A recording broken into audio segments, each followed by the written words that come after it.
Charleston, South Carolina. I'm really excited about sharing my closet confessions with you today. I've been collecting since I was a young child, and I have quite an array of collection from the late 1800s to the 1980s. So welcome, and this is my best friend Natalie Miller. She's also really excited about vintage clothing.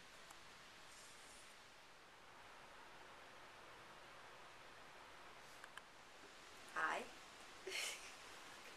Anyway, this is one of my favorite things I've ever purchased. I bought this at a local estate here in Charleston, South Carolina, and it came from a lady that had exquisite taste. She had her name embroidered in her box stole, which is really prevalent back in the 50s.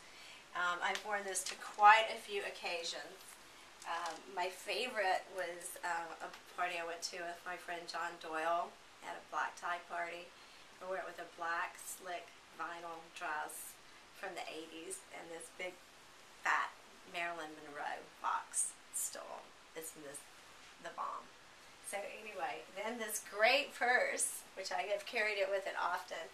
I call it a convertible purse because it starts out with this great little lucite looking, it has a handle, and then this little speckle confetti design pattern on patent.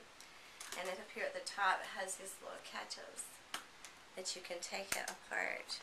And then it turns into this navy blue cloth fabric purse, and then you can flip it around and make it into a black patent purse. So it's a great travel item. It gives you 3 different looks in one purse. And then my bracelet is one of my favorite pieces as well. I wear it all the time. It's got a clamper bracelet. It just comes right on your wrist, so it's really light to wear. And it's really embellished with leaves, and it kind of has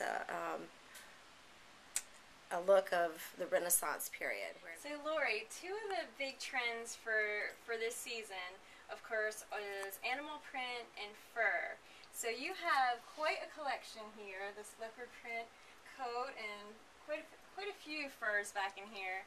So if you wouldn't mind sharing with us some tips on, finding a good fur, maybe how to care for them, because I get a lot of questions about that, like where do you store them, and how do you find a good one and know that it's a good one, like my Nana would say. Well, it's kind of in the beginning it's kind of a trial and error. You want to smell it, you want to feel it, and make sure it's not dry. Look for any bare patches.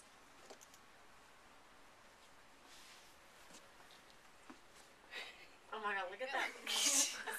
Anyway, the fur will be soft to touch and it won't be dried out. And a lot of people will offer a flake-free cleaning for storing their furs through the summer.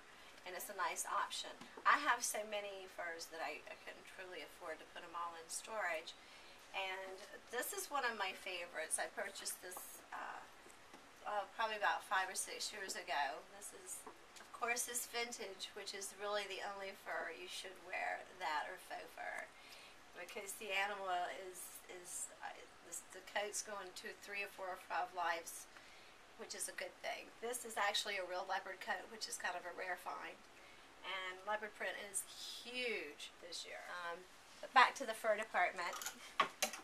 I love to mix furs with jeans, skirts, dresses. If you throw in, like, one of my favorite staple is this little mink bolero, and you can see how the pelts were laid out to give you that beautiful design in the back. And this little coat will go with everything. You can put it with a straight high-waisted skirt, your skinny jeans that your boyfriend just bought you.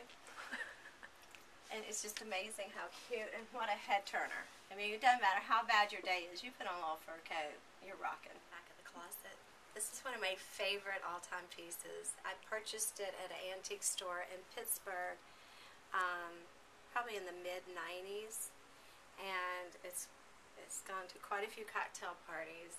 I love it because it's thick brocade, typical, not typical, but just the most amazing cocktail dress.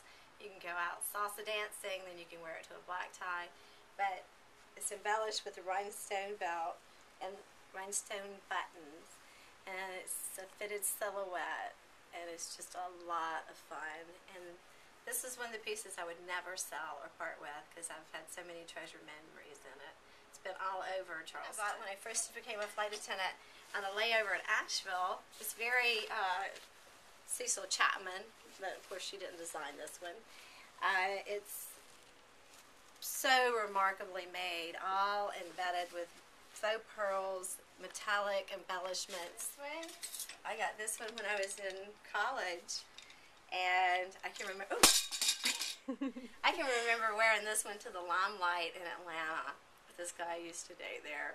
And I have lots of photographs in this cute little number. There again, I'm kind of partial to my rhinestones. These are all pronged, and this is a ribbon dress. It's actually handmade